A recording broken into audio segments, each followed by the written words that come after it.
Sports fans, this is Robert with WTP Sports Dudes here live with my man SEC Sean of the SEC Sean podcast, ready to do the Texas A&M 2025 football season in review. SEC Sean, how you feeling this afternoon? Pretty good, pretty good. Glad we could squeeze this in before everybody heads back to work next week. I know I caught the one you did yesterday with post game Oh, yeah. with the Notre Dame one and Melissa. I saw that one. I went back and rewatched that one. Good little insight there from those two on their team. I know they had mentioned during there that they did a season preview. Looking forward to doing that this coming year. If you ask me right now to give you my season preview for last year, I'd say we're going to go 11-2, make the playoff, and lose to Miami in the playoff. That's my preview for us for this year. So maybe if I can take that to the casino, I can win some money. I don't know. We'll have to look at that. Hindsight is definitely 100%. That's for sure. That's definitely it. Well, let's go ahead and get right into it, and let's not waste any time because I really want to hear and get your opinion and thoughts on some of these questions that we have for you. How huge was that win over Notre Dame, week 2 in South Bend?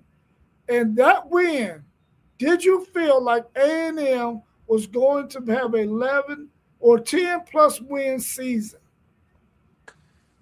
I didn't have us at 10 or 11 after that win. Still week 2. We still weren't sure what LSU was at that point. We weren't sure what South Carolina was yet at that point. There was still a lot of big games coming up on our schedule. So I was still at 9 and in the 9 range. I wasn't 8-4. I was 9-3 or better. But that win was a game A&M loses 2 years ago.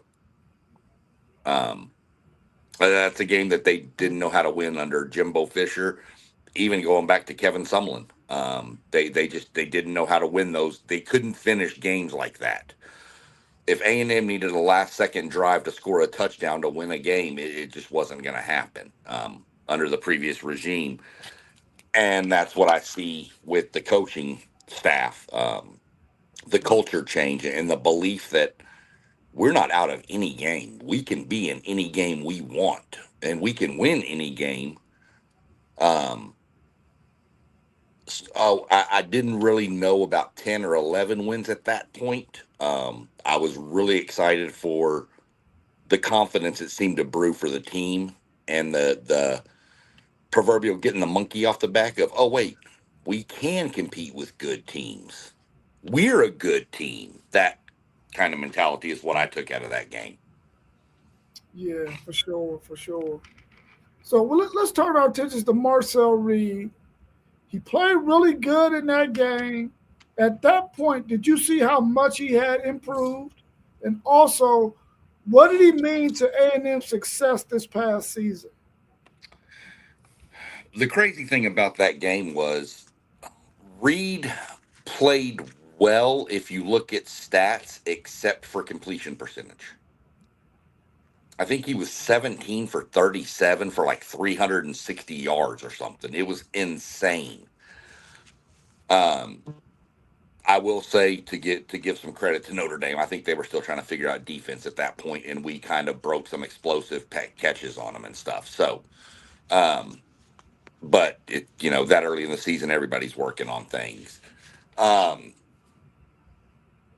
I noticed the difference with Marcel in the first game against UTSA.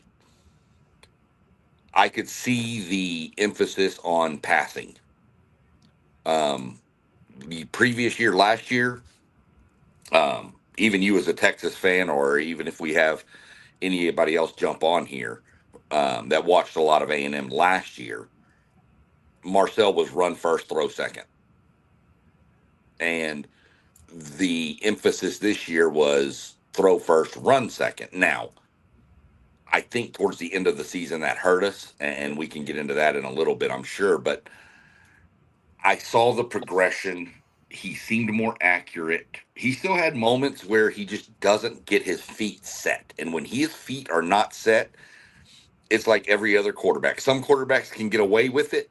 He can't. He needs to have his feet set right. But I saw the progression from week one, and I saw a different side of him, though. I saw more of that dog mentality of that comeback against Notre Dame. I mean, we were down, what was it, 24-7 at one point, I think, in the first half, and came back and took the lead, all on his, ability to just not give up and be a dog and just say, we're not going to lose. We're going to find a way to win this game. And, Le'Veon Moss, of course, helped out a lot at that point with 3 rushing touchdowns in the game. But to me, the maturity of Marcel Reed not panicking and switching back to typical Marcel of just running the ball, running the ball, run the ball, run the ball. Utilizing the growth of him to utilize the weapons around him is what I was really impressed with, and I fully expect you're going to see that even more next year. Yeah, how big was it for them to go out and get Concepcion and Craver to bring those guys in to really help Marcel Reed in his maturation process? Oh, huge, huge. Um, the year before we played y'all, the year before at Kyle Field, you had no Texas had no desire to guard the wide receivers. They didn't, and I'm and that's those guys have talent and they practice on the A&M side. They just weren't the guys that they were supposed to be coming out of high school. Noah Thomas, huge receiver, couldn't get open, didn't have the speed to separate. Everybody knew going into last year that was going to be the biggest need in the portal, was getting some explosive wide receivers. I thought we were going to get one. I didn't expect us to get both of them. And when they both came in, and I was okay, well, now let's see, can Marcel Reed throw it to him? His progression has to match their production. So when I saw him starting to be able to find them and they were getting an open space and then the wiggle they had afterwards, that was a huge addition to A&M's offense, that receivers didn't really want to go to A&M because under Jimbo, it was run the ball, throw it when we have to. Run the ball, throw it if we have to. And receivers don't want that in this day and age. You know, plus, if you watch them this year, not only were they exceptional with catching the ball and making people miss in explosive plays, they were blocking. You know, um, and that's, I think, culture. I think that's part of, again, the culture with Mike Elko is it's not, we're not here for individual accolades. We're here to win championships. Yeah. I thought his deep ball was a little bit underrated going into the season. Do you agree with that? Do you think it was underrated? Because this season he was able to hit the long ball. He had a nice touch. If you go watch the beginning few games, there was, I'm even going to say the first 3 games, um, UTSA, Notre Dame, and um, Utah State. There was probably a handful of plays I can pinpoint um, that he just wasn't as accurate early in the year. He got better as the year went on. But the one that jumps to mind right away is the one to Concepcion in the Notre Dame game when he had to stop and come back at about the 3-yard line to catch it. And if that ball's thrown out in front, that's a touchdown. So, you know, hindsight 2020, we still scored on the possession, so it looks like a good play. But there was quite a few. If you go back and rewatch the first 3 games, you'll see quite a few overthrows on passes over 20 yards that you're just like, dude, that's a touchdown if he can hit him. It's a touchdown. You could have added 2 to 3 more touchdowns to every one of those games. But he Yeah. did get better at the end of the season. I will say that much. Yeah. How elite was that running game this season? And if Le'Veon Moss and what's her name were healthy, how elite could it have gotten to? It would have been one of the most feared rushing attacks in all of college football. It was part of one of the most feared offenses in college football. Um, we were one of a few teams averaging 200 yards passing and 200 yards rushing per game. Um, they were elite on both sides of the ball. I mean, Auburn. Everybody will tell you Auburn had a pretty good defense. They were terrible on offense, but they had a pretty good defense. And A&M put up 207 rushing and 207 passing on them. I think it would have been an extremely elite of the elite. Like I mentioned it yesterday when we were talking about portal stuff about Moss was that thumper type who's going to break a bunch of tackles and wear out the D line, and then Owens is your Owens and Morrow were more of your let's get to the edge, or now that the middle's opened up, let's use our speed and just burst through for 10, 12-yard runs all the. But when Moss went down, it just kind of, even though we had a stable of running backs, it seems like when Moss went down, like the heartbeat of that running back room kind of went with him. And then Rubens wasn't perfectly healthy either. Um, saw some flashes from Emmett Smith's son, EJ Smith. He had some flashes there, which helped. But they're near the end. I don't know if Morrow got a little banged up as a true freshman or what, but he didn't play much against Texas or Miami. And to me, that kid I mean, he's got some elite potential. And he still does, being that he was just a freshman. But it just seems like we went to a two-back system, and we still had Amari Daniel sitting on the bench who had years of experience.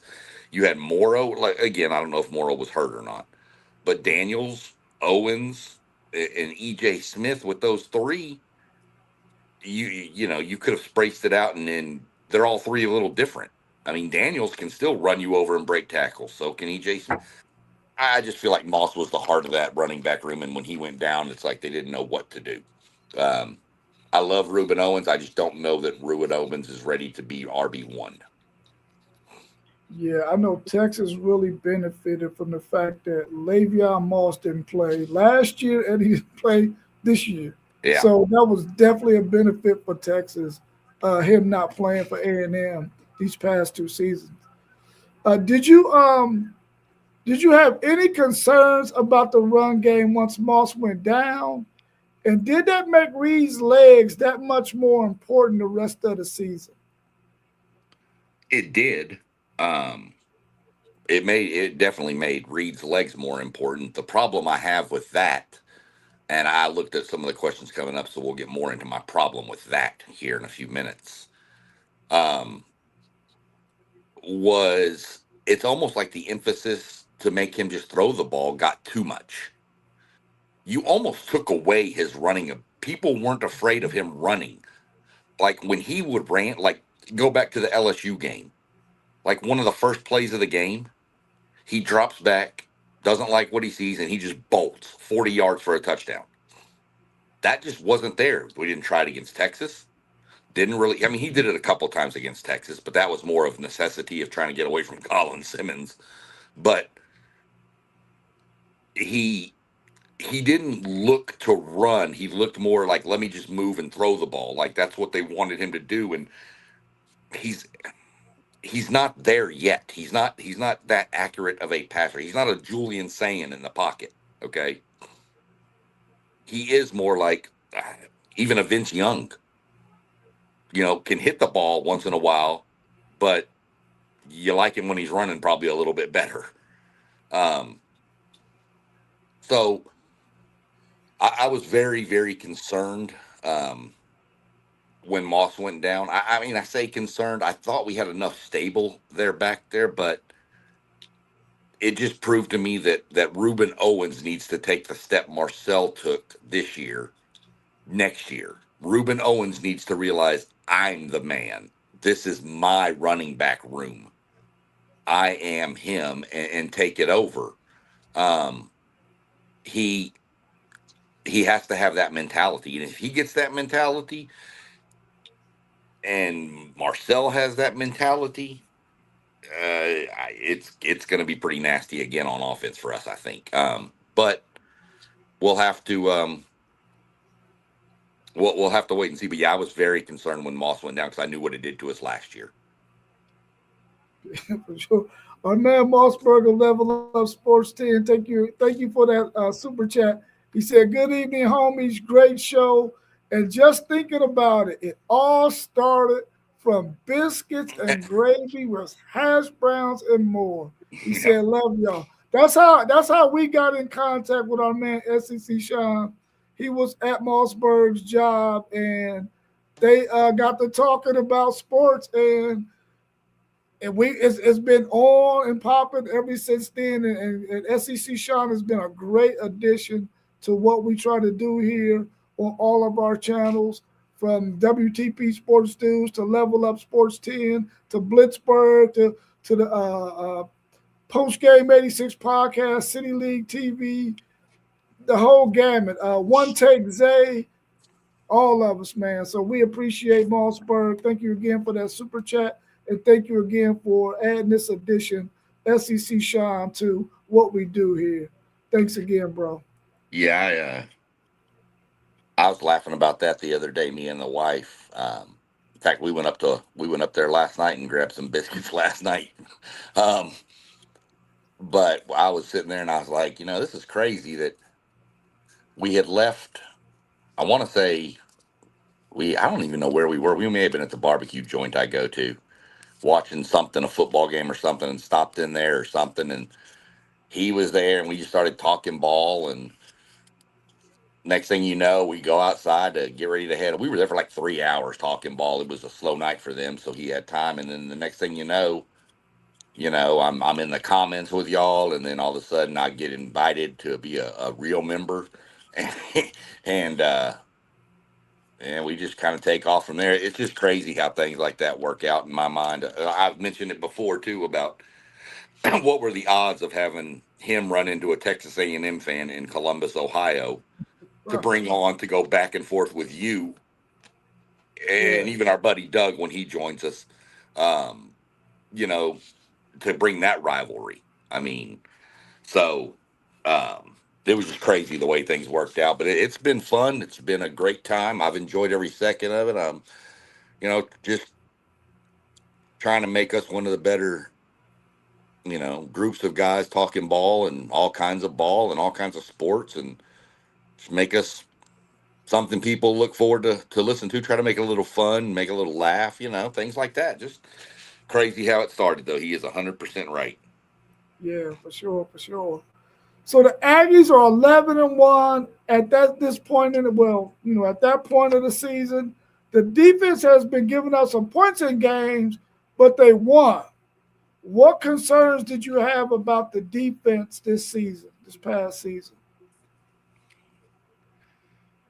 The ability to get off the field, not necessarily third down. We had a really good third down defense. Um, the ability to stop the run when you had to, though. The run fits, how were managing the run game, just something was off. I don't know. I know Elko took back over the play calling for the defense this year.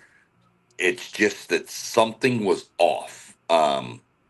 A player would go into gap A when the run was in gap B, or he go B and the run would go to A. Yeah, it was just something wasn't. That was the only concern I had, and I mentioned it numerous times. Our run defense has got to get better. If we can stop the run, if we can stop the run, there's not a team out there that we could have beat Miami, we could have beat Texas, we could have beat Ohio State. There was if we could have stopped the run. But that was my only concern. Rest of the defense, I was fine with. I knew if we could get you to third down, you were done. We were getting the ball back. Um, but when you get 4 yards on two runs right up the middle in a row, and then all of a sudden, you get somebody to break one tackle, and all of a sudden he's running for 40 yards. It just kind of takes the life out of the defense. So that was my only concern was the run fits and getting the run defense fixed. And I'm not. Well, we'll get into next year, I'm sure. But I've mentioned it too yesterday too. That's what I'm looking for us on the train in the portal. Speaking of which, breaking news for next year, we've already got one commit for next year. Okay. Tight end Did you- Houston Thomas out of UT San Antonio. Okay. Cool, Yeah, cool, cool. They're probably a guy that they're very familiar with too, probably from his high school days. He probably played in Texas too. he did. He was actually So y'all get Cassius Howell, one of the nation's top pass rushers out of the portal. How huge was that pickup from the portal this season? well, we got Cactus Howe 2 years ago. We didn't get him last year. We got him 2 years ago out of Bowling Green, and um, he was huge. 2 years ago, he pretty much was a third down guy. You're sounding a little bit choppy, SEC Sean. What's that? You sound a little choppy. You sound like Darth Vader. Yeah, I don't know what's going on. Is that better? Okay. Is that better right there? No, it still sounds the same. All right, let me try to bounce out real quick and jump right back. Okay, cool. Well, SEC Sean goes out and comes back in. I'll just go ahead and say a little bit more about how I feel about that defense of Cassius Howe and the impact that he had on that team, being able to have an edge guy who could, you know, rush the passer organically, doesn't need a bunch of blitzes and twisters and all that kind of stuff. Could just be the defense. I mean, the offensive tackle one on one was a huge addition for Texas A&M this past season, and I think he was one of the great additions that they had, especially somebody that they needed to replace Shamar Stewart, who was drafted by the Cincinnati Bengals last year. So it was great to see them be able to get that pickup and bring him in to the fold. I think he's coming back in now. Let's see how his sound is. So let's go ahead and finish up on Cassius Howe and how he helped y'all's team this past season. I'm trying to see, is it better now? No, it's still the same, but go ahead. Um, he was there 2 years ago. Was a third down guy. Wasn't real good against the run, and then this year kind of took that step forward and became that menace as a pass rusher. Was a huge find coming from, like I said, Bowling Green, um, jumping into the SEC and becoming one of the top sack leaders in all of college football. Well, it was a pretty good find from the portal. Um, that's kind of where I first started noticing and really having a lot of belief in Elko and what he's trying to do, because it seems like he knows what he wants on his defense. Yeah, for sure, for sure. Well, who's your offensive and defensive MVPs this past season for your Aggies? Defensive, it's got to be Cassius Howell. Um, just there's no if, ands, or buts about that. I give Cassius Howell. I mean, just with what he did, the he kind of made everybody else a little better on that D line because of the attention he commanded. Um, a close second would have been Torian York, though. I mean, to be a captain on a defense in the SEC, and he's been a captain since he was a freshman. That's that tells you a lot about that kid's intelligence. Um, so that would have been a close second, but it's got to be Cassius Howell. On the offensive side, um, a lot of people will tell you the answer is Marcel Reed, but I disagree. I think the answer is KC Concepcion. Um, and it's probably a little biased because not only was Concepcion a really good receiver, but he was dynamic as a returner of the in the punt game. Um, I think he had 2 or 3 touchdowns on punt returns. Um, and I know that's not offense, but that's a spark for the offense. That gives everybody hype when you have a return. Um, you've seen it firsthand with Niblet. So um, to me, it's Concepcion, and it's probably Craver second, to be honest. I think those two made this offense what we had hoped it would be in previous years. And we finally saw it come to fruition this year. So those are my MVPs. Um, like I said, a lot of people are going to tell you Marcel Reed. I just don't. I I think without Concepcion and Craver, Marcel's not in that conversation. Yeah, you mentioned Torian York, man, the linebacker for A&M, and I seen a little clip on him and his family, and how everything went down for him, making it to A&M um, as a true freshman when he got there a couple of years ago. How tell the audience a little bit about what kind of young man Torian York is. Well, first off, he is one of the best people. Um, and you're not going to find a kid who works harder. Yeah, And he doesn't work harder for just himself. He pushes everybody to be better. Um, like I said, the kids from, Temple High School here in Texas. Temple is one of I think the second most winningest program in the state of Texas as far as games won. Um, he's um, he's just a. There's no other way to put it. He's just an Aggie. He believes in what A&M likes to stand for: loyalty, honesty, truth. It's a military school. Um, he's just one of the best kids. I saw him play when he was in high school. Um, and I was like, that kid's going to be a monster one day. And I never expected him to be at A&M. I thought he was too small for the SEC. But again, that just goes to show you. Go back in the day, everybody said Dat Win was a little bit too small to play NFL linebacker too, didn't they? yeah, He was pretty good. Um, so just a really, really, really good kid. Still hoping he comes back next year. I really hope they tell him his best interest is to come back. I think that kid could move himself into the top, second round maybe. Um, he just has a knack for he knows where the ball's going to be, and he seems to know how to read and diagnose offensive plays.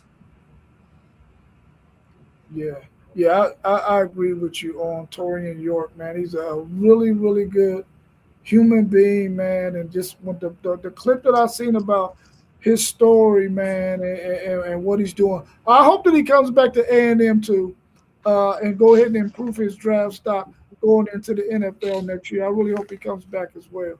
I really like that Torian York guy. I really do. What's That's your the take on?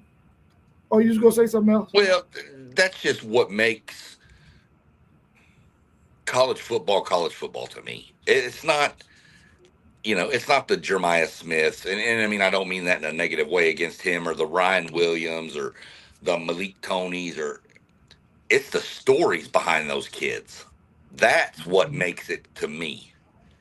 Um, and that's what I like about our group of guys on these podcasts is we all kind of have different schools. So there's things they wouldn't know about Torian York or even a Ryan Niblett if we don't have this, person with that ties to the school. So Yeah, yeah, that's true. That's true. What's your take on former offensive coordinator now, Colin Klein, this past season?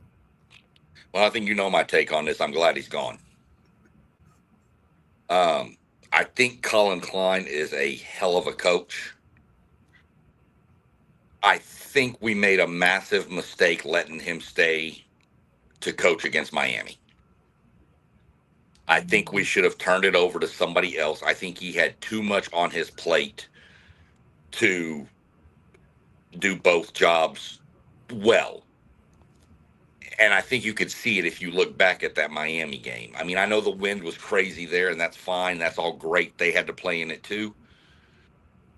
But if you saw that drive at the end of the game, people were like, where was this the whole game? if A&M played that offense the whole game, A&M probably beats Miami by 20. Mm-hmm. But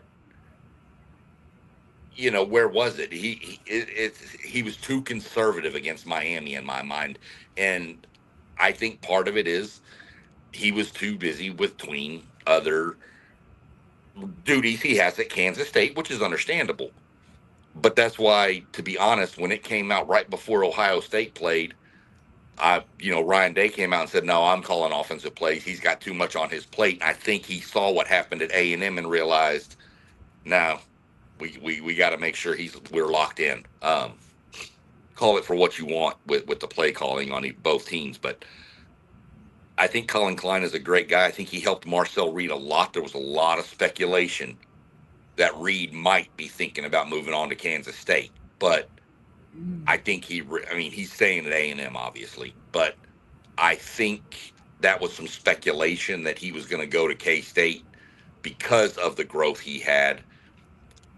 But I think some people in his corner might have said, not that he was even seriously considering it, but I think some people in his corner were like, look, the weapons you have around A&M are going to be better than the weapons you have at K-State.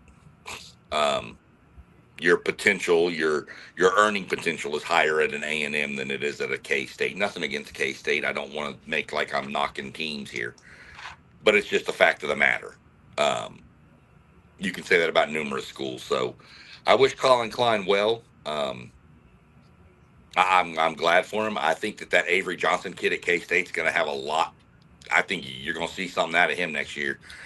But I just I don't like I don't like the conservative nature he got in making Marcel just stay in the pocket. I mean, Colin Klein was a running quarterback too, and he just kind of took that aspect away from Marcel. I didn't like that. And I'm hoping the new OC, Holman Wiggins, um, kind of goes back to that a little bit. So, Yeah, I'm glad you mentioned Avery Johnson over there at Kansas State, who is going to stay there for, I believe it's going to be his final year, and I'm hoping that Colin Klein can, because him and Marcel Reed have similar skill sets, so I'm hoping that he can do for Avery Johnson what he helped do with Marcel Reed, right. but sort of still make sure that you don't handicap his legs, because Avery Johnson is one heck of a runner of the football at that quarterback position for sure. Yeah. Yeah. Give us your thoughts on. Oh, go ahead. No, I was just going to say he definitely is. Yeah, give us your thoughts on Mike Elko, the head coach, in year two at A&M. How special has he been as a coach at A&M? Phenomenal. There's no other word for me to put into it. Phenomenal. Um, Coming off the Jimbo Fisher, I want to say, what were we, 5-7 the last year under Jimbo? Um, with that team that Jimbo had recruited, you went 5-7. Um, that was the me era that I call it of A&M. It's all about me and me and me and me and me. This is the A&M era under Mike Elko. If It's kind of like what Kirby Smart said. Yeah, we'll give you a check, but you're going to earn it. It's kind of what I get with Elko, that stubbornness, that look, this is the way we're going to do it. And if you don't want to be here to do it this way, then you don't need to be here. You need to go somewhere else. No nonsense with him. If you'd have told me year two under Elko, we'd be 11-2, I'd have probably called immediately to the local mental institution to see about having you with one of those light little tight jackets they like to give people, because I'll tell you, going into the season, I had us 9-3. Um, but my ceiling for us was even like 10-2. I didn't see us getting 11-2. I didn't see us in the playoff this year. I thought we'd make the playoff next year. So under Mike Elko, it's phenomenal. I'm waiting to see what he's doing with all the. He's got to be doing something right because coaches are leaving. Every head coach will tell you the sign of a head coach, yes, is wins and losses, but it's also do my guys get promoted, and they are. Um, so I'm trusting his process. I have full faith in Elko that he'll fix the defense. He's been there 2 years. What the whole thing used to be, and I know it's different with the portal and stuff, but you can even remember this back in the day. So can the other guys. When a coach got hired, what was the normal standard? 4 years, right? 4 years, yep. Yeah. Well, we're in two. So, have faith in the process, trust the coach, and, we'll go from there. But I love what Elko's doing. I love the culture change. Um, I love the involvement that I see from the team with the community. I just think it's a huge, good all around get for everybody involved with A&M football. I think we made the right hire. I'm sure glad we left that one guy on the tarmac in Kentucky. I know that's right. I know that's right. Anytime you hire a coach, the sign of the fact that you got a good coach is when the culture changes. And when the Hmm. culture changes, it turns into W's.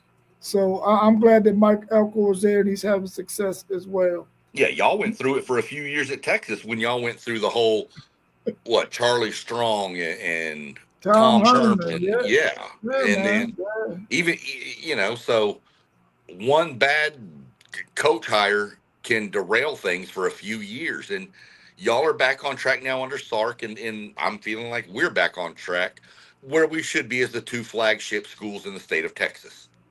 Yeah, I agree. I agree. What was your highest point for your Aggies this season?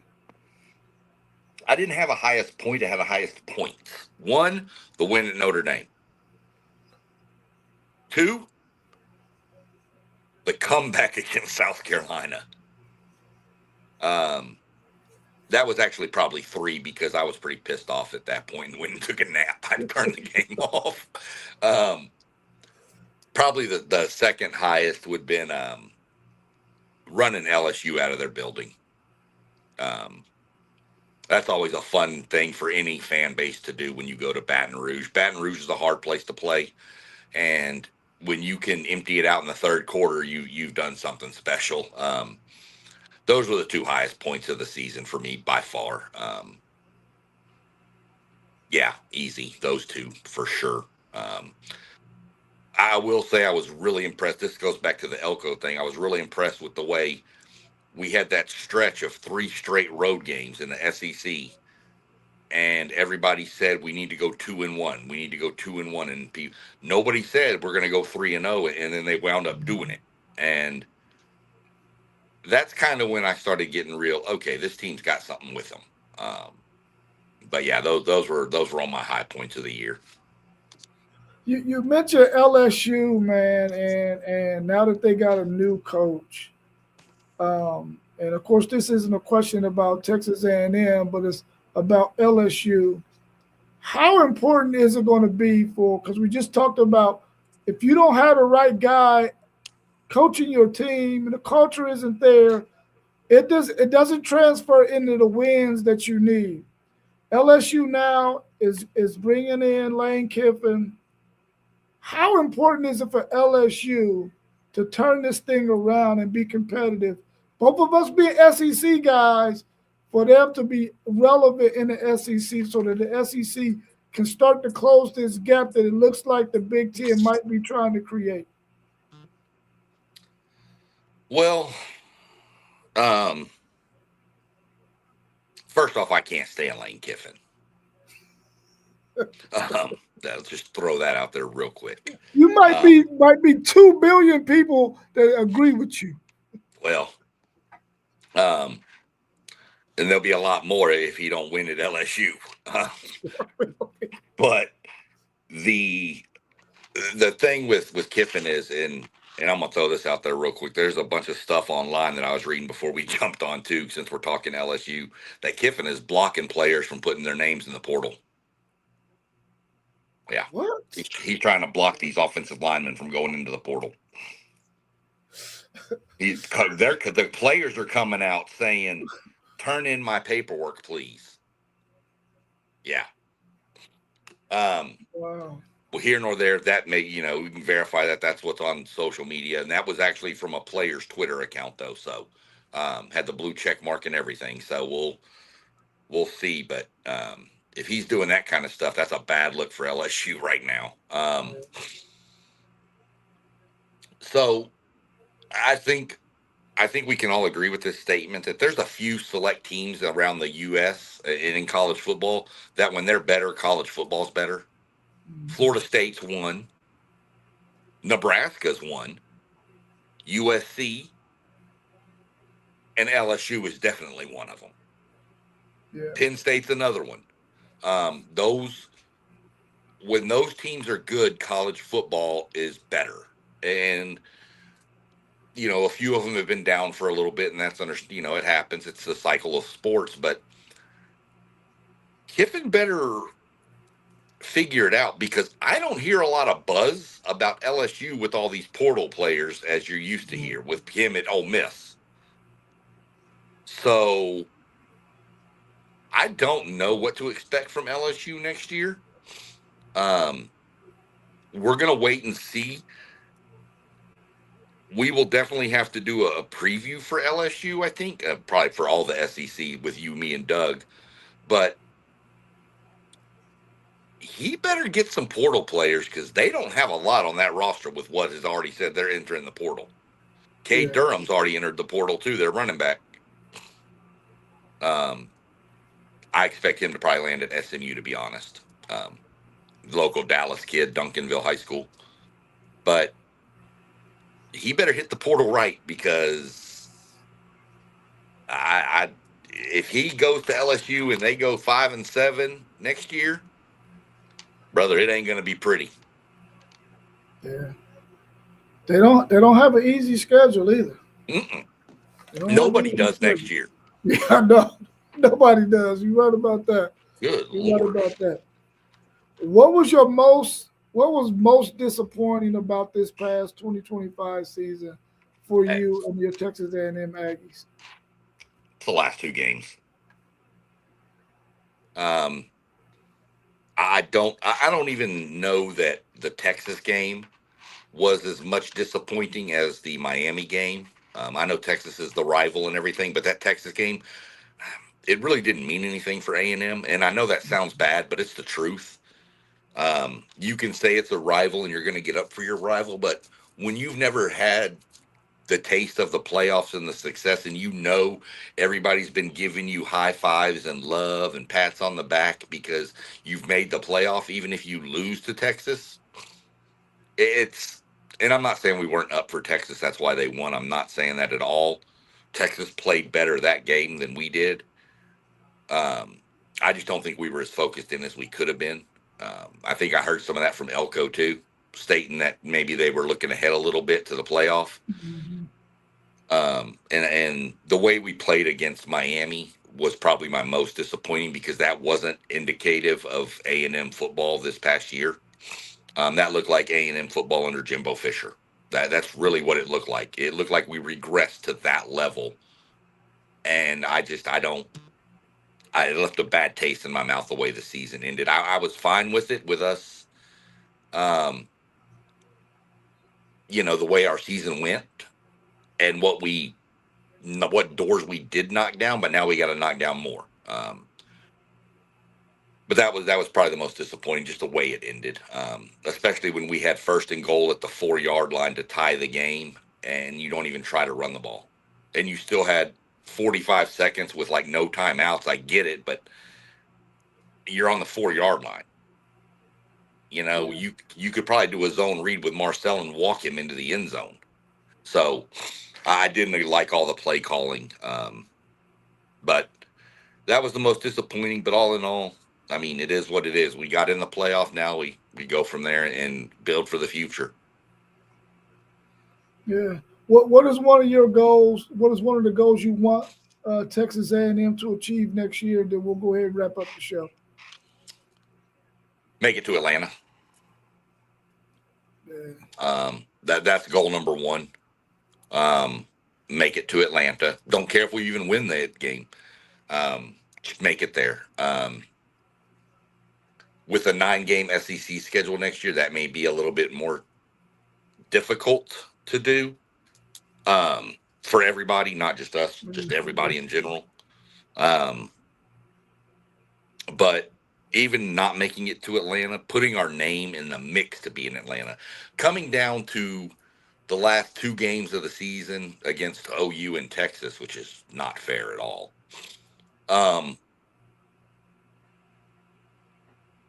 Have a shot, be in the running for the SEC title at that point.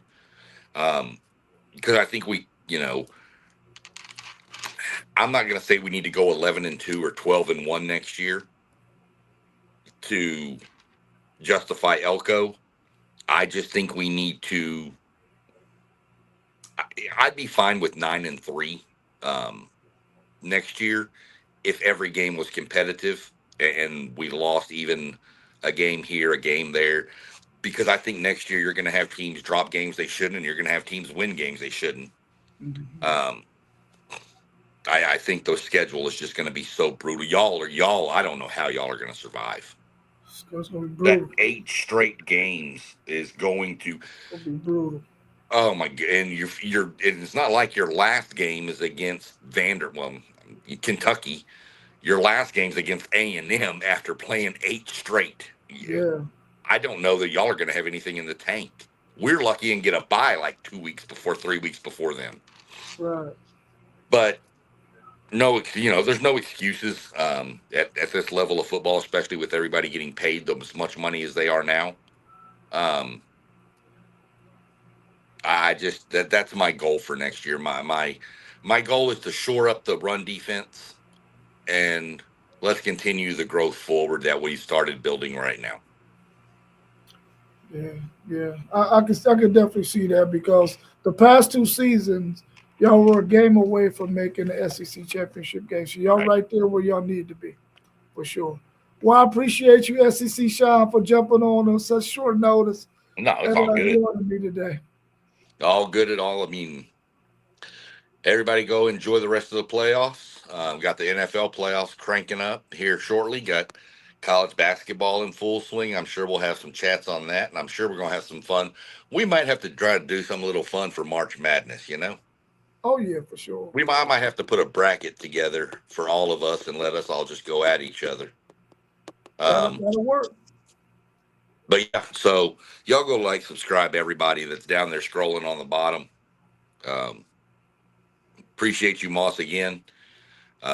Still got prayers out for you with everything going on with your family. So everybody have a good evening and be safe and cool and go watch some football. Some good games going on tonight. Some NFL games going on tonight with a lot of meaning to them.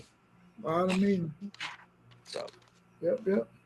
All right, yes, I probably won't be on in the morning, but I know y'all gonna probably go in the morning.